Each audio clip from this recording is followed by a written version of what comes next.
Segila-gilanya orang, segoblok-gobloknya orang, gak mungkin lah kita itu punya masalah gak selesai-selesai. Apalagi, maafin ya jangan tersinggung saya ngomong ini, apalagi yang langganan minta didoakan. Angger persekutuan pasti langganan minta didoakan. Nah persoalannya, kapan saudara mau doakan orang lain? Kalau saudara minta didoakan terus, kira-kira saudara milih yang mana? Didoakan terus atau mau belajar mendoakan orang lain? Nah yang langganan didoakan hari ini berubah. Nah hari ini kita akan belajar mengapa yang kita percayai yaitu Yesus Kristus Tuhan, firman-Nya luar biasa. Mengapa sekalipun kita sudah percaya, tapi mengapa masalah itu tidak pernah selesai, gantian terus. Rasanya yang doakan juga capek, malaikat juga bingung melihat saudara, kok kamu lagi.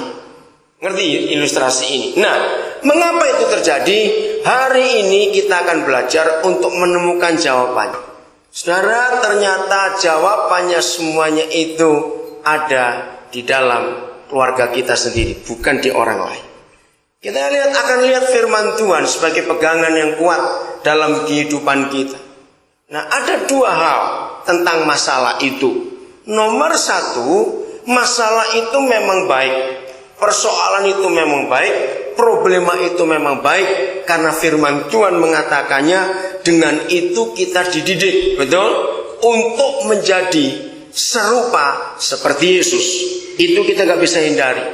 Tapi kalau ada masalah-masalah lain yang bukan seizin Tuhan, tapi karena kegoblokan kita sendiri, karena kesalahan kita sendiri, maka itu yang harus kita selesaikan.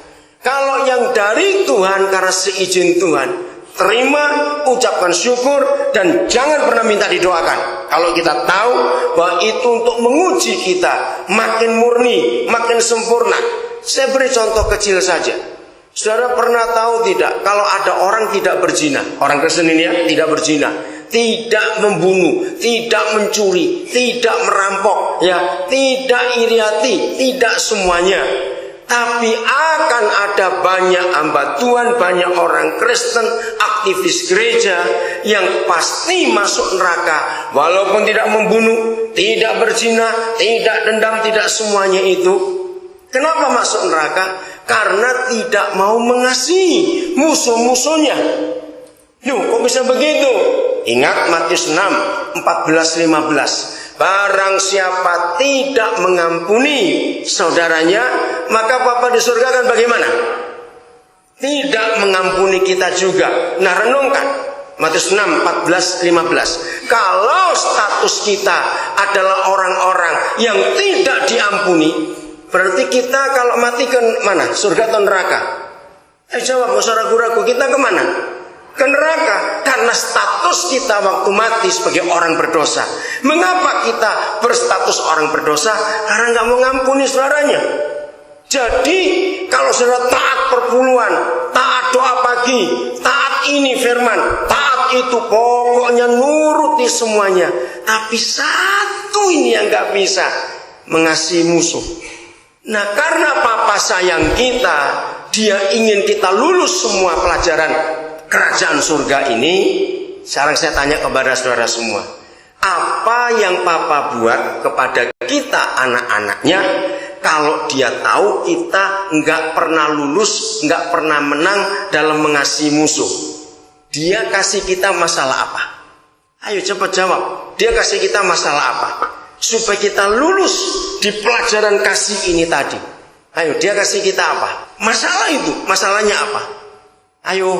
Kalau saudara nggak bisa jawab ini, berarti saudara belum tahu hukum yang lain. Karena hukum yang terutama, kasihlah Yahweh Tuhanmu dengan segenap semuanya, dan kasihlah sesamamu seperti kau mengasihi dirimu sendiri, termasuk musuh-musuh kita itu sesama kita. Ayo, kalau kita nggak lulus dalam soal kasih ini, maka Papa izinkan masalah apa terjadi? Ayo, saya mau dengar. Masalah apa? Nggak dengar saya. Apa? Kesabaran. Iya, bentuknya kayak Betul, kita diuji terus dalam kesabaran. Tapi bentuknya apa? Kesabarannya dalam bentuk apa ngujinya? Kenapa? Difitnah orang, betul. Dengarkan ilustrasi ini. Siapa yang sampai dalam 5 tahun ini sudah pindah 13 kali kontrak? Loh, kenapa kok pindahnya banyak sekali? Karena tiap kali kontrak rumah tangga itu selalu bikin masalah. Maka suruh pindah. Saya katakan dalam nama Yesus, jangan pindah sampai 14 kali. Kalah keong. Karena masalahnya bukan saudara salah punya tetangga. Sebelum saudara lulus mengasihi orang lain, maka Papa akan izinkan mau milih rumah di mana saja, Tuhan akan pasang tetangga yang nguji kesabaran saudara. Jadi yang salah siapa? Tetangga atau saudara? Diri sendiri yang salah. Ngerti contoh itu? Nah, kalau masalahnya seperti itu, jangan didoakan. Malah kalau doa gini, Tante Erna saya pesan, kalau Tante Erna ketemu Jumat kayak begitu, doakan supaya tetangga kiri kanan muka belakang jahat semua. Dah gitu aja doanya. Kenapa harus didoakan seperti itu? Supaya kita lulus. Ingat kitab Yakobus pasal 4 berkata ada 10 hukum. Ternyata Yakobus menulis ada orang Kristen bisa melakukan 9 hukum, 1 tidak. Yakobus menuliskan maka orang itu gugur. Jadi Papa memberikan hukum bukan hukum yang mayoritas, tapi hukum yang bulat. 10 perintah yang dia berikan kepada kita, 9 kita bisa lakukan, 1 saja tidak, gugur semuanya. Jadi ada masalah-masalah yang tidak perlu didoakan, karena masalah itu Tuhan izinkan untuk menyempurnakan kita jadi seperti Yesus. Katakan amin. Nah, sekarang kita mau bahas adalah masalah-masalah yang kita buat sendiri, yang gak pernah selesai sampai langganan didoakan. Nah, bagaimana caranya? Mari kita lihat firman ini. Ada 2 bagian ayat Alkitab yang kita mau lihat supaya kita makin kuat dalam rencana Tuhan. Matius 18 ayat yang ke-19 dan 20. Ayat yang sangat terkenal. Pasti di Alkitab saudara-saudara coretannya ayat itu. Kita melihat dulu janji Papa di surga tentang masalah yang kita hadapi. Janjinya begini. Di bagian terakhir ayat 19 saya akan baca dulu ya. Bagian terakhir ayat 19. Meminta apapun juga. Sudah ketemu kata itu? Meminta apapun juga, permintaan mereka itu akan diapakan oleh Bapa di surga? Akan dikabulkan oleh Bapakku yang di surga. Nah, saudara, keluarkan kalimat ini, meminta apapun juga. Saya tanya kepada saudara, kalau ada janji dari Papa di surga, minta apapun juga, itu ada batasnya tidak? Yang ini boleh, yang itu tidak, begitu? Jadi kalau ada janji minta apapun juga, artinya apa? Tidak terbatas, minta apa saja.